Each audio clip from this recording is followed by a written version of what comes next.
Assalamualaikum warahmatullahi wabarakatuh. Selamat datang lagi sahabat di channel One Opini dimanapun Anda berada saat ini. Pada video kali ini kita akan melihat dan mendengarkan di mana ada perdebatan panas, perdebatan seru antara Wakil Ketua Umum Projo yaitu Freddy bersama Ade Armando membungkam, meskatmat habis-habisan mulut dari Bun Rocky dan Ferdinand PDIP di salah satu diskusi publik.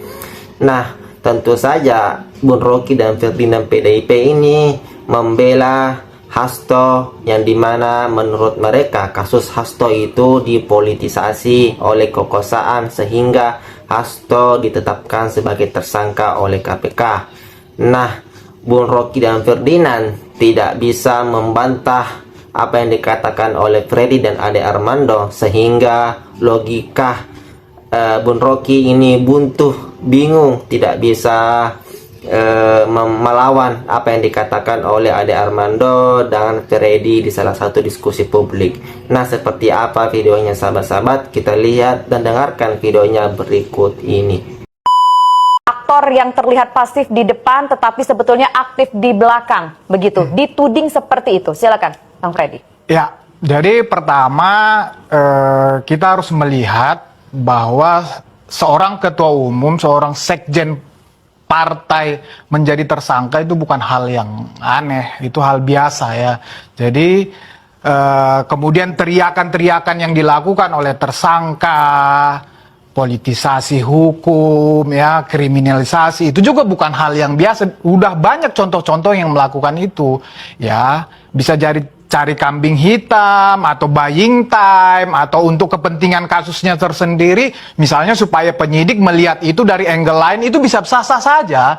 Jadi termasuk Hasto ini, ya, bikin bising aja, memang bikin bising ini. Jadi nggak ada nilainya. Omongan dia itu sendiri, di ujung dia sudah katakan ini nggak ada bukti. So, apa yang mau ditindaklanjutin KPK itu yang pertama. Yang kedua, Pak Jokowi sudah menjawab, Pak Jokowi sudah menjelaskan secara detail, ya, kronologisnya, faktanya, ya, bahwa ini nggak masuk akal. Sejak 2015, ya, ini merupakan inisiatif DPR. 4 tahun ke belakang sampai 2019, ya, Pak Jokowi menolak itu, revisi itu. Kemudian bergulir terus sampai 2019, seluruh fraksi di DPR meminta kepada Pak Jokowi, menekan Pak Jokowi secara politik. Pak Jokowi ini kan seorang presiden, ya, yang harus, ya, membaca semua situasi politik. Karena banyak program-program yang harus dilaksanakan beliau, program-program kerakyatan yang bisa terganggu kalau DPR terganggu. Beliau harus melihat itu semua. Begitu, sehingga beliau mengeluarkan surpres. Nah, jadi kemudian ya silakan saja publik menilai omongan siapa yang bisa dipegang dalam hal ini. Hasto sendiri udah membantah omongannya, tidak ada bukti. Gitu loh. Yudi tadi udah menjelaskan secara gamblang, proses di KPK itu, proses di penyidikan itu gampang kok, ya. Nggak bisa cuma dasar omon-omon, nggak bisa omon-omon. Kita omon-omon, kasih bukti, baru diverifikasi. Begitulah sistem penegakan hukum. Oke. Iya, jadi saya bilang memang Hasto ini hanya cuma bikin bising-bising aja. Oke, baik. Gitu. Sekarang saya mau Enggak, karena saya ada batasan etis, saya tidak akan mengatakan ambisi saya sudah tak tertahankan. Kapan seseorang menahan ambisinya kalau perintah moral dia itu adalah dinasti? Perintah moral apa? Perintah moral adalah perintah tertinggi. Yes. Tentu saja. Ya, jadi dia akan batalkan. Batalkan apanya? Kalau perintah moralnya bangun dinasti, oke?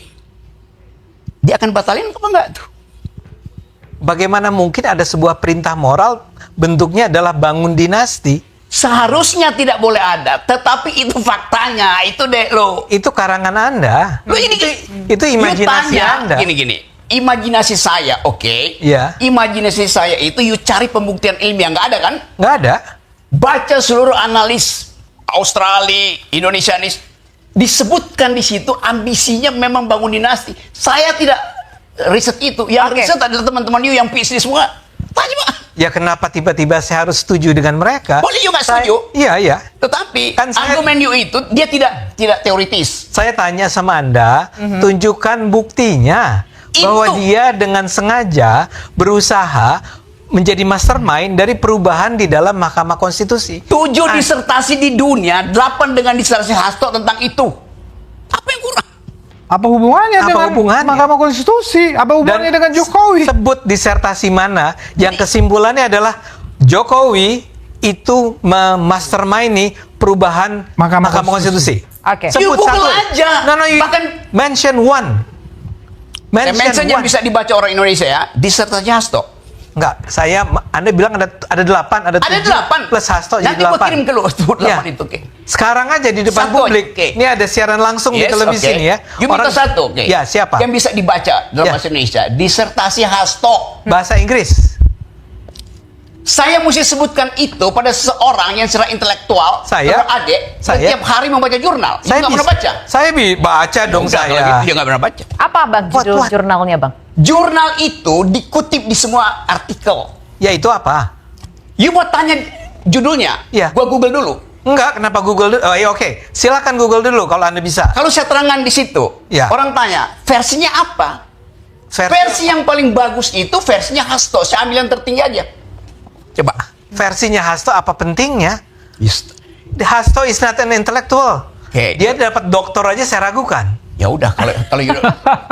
Kalau memang ada bukti, kita pun sebagai aktivis anti korupsi sangat senang sekali ya ketika memang ada bukti yang ada bahwa Hasto mempunyai bukti terkait adanya keterlibatan Pak Jokowi maupun keluarganya terkait kasus korupsi. Apalagi kita tahu bahwa sebenarnya kan dari pihak Hasto sendiri sudah menyampaikan sebelum-sebelumnya ya bahwa ada bukti, ada video dan lain sebagainya, bahkan dokumen di Rusia. Tapi sampai saat ini kita belum melihat dokumen tersebut. Ini kan dia sudah ditahan ya. Artinya seharusnya kalau memang ada, sekali lagi kalau memang ada, dia harusnya nothing tulus ya menyampaikan. Kalau mereka aktivis, kalau mereka akademisi, bicara harus terukur. Ya. Itu saja. Saya bukan aktivis 98, tapi saya ingin agar semua aktivis yang ada di Indonesia ini bicara tuh terukur. Jangan ada keberpihakan. Kalau mau independensi, kalau mau dikatakan sebagai aktivis, dia harus independen. Tidak boleh berpihak. Contoh, misal nih ya, ada seseorang yang disebut sebagai, menyebut diri atau disebut sebagai pakar hukum tata negara misalnya. Menurut saya kalau dia baru dosen, ya belum pakar, ya jangan disebut pakar. Sebut saja akademisi, ya kan, hukum tata negara misalnya, atau praktisi hukum. Kalau belum pantas disebut pakar, ya jangan disebut pakar gitu. Ini kan kadang-kadang terlalu banyak yang menyebut dirinya pakar gitu. Iya. Ya terus siapa yang mengakui, yang membuat dia diakui sebagai pakar gitu. Nah ini juga memalukan menurut saya. Kalau hanya berdasarkan LHKPN menurut saya receh banget gitu loh. Itu bukti receh banget gitu.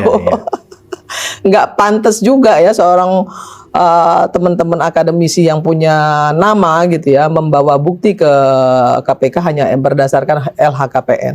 Justru LHKPN itu dibuat untuk bisa dibuktikan. Paham nggak bang? Betul. Dibuat untuk bisa dibuktikan, ini loh harta saya gitu loh. Berarti bisa dipertanggungjawabkan. Betul.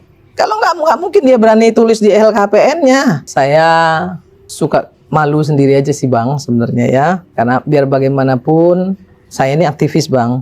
Ya, tapi saya merasa saya tuh nggak pernah ngomong berdasarkan money. Nggak pernah bang. Boleh cek deh. Terus ada orang bilang, wah ini si Irma Suryani ini ternaknya Mulyono. Iya. Saya bilang, saya jawabnya santai aja bang. Alhamdulillah masih anaknya manusia. Mulyono kan manusia. Daripada anak onta dengan anak banteng. Ya kan? Berarti kan kalau dia disebut anak onta, dia disebut anak banteng, berarti kan anak binatang.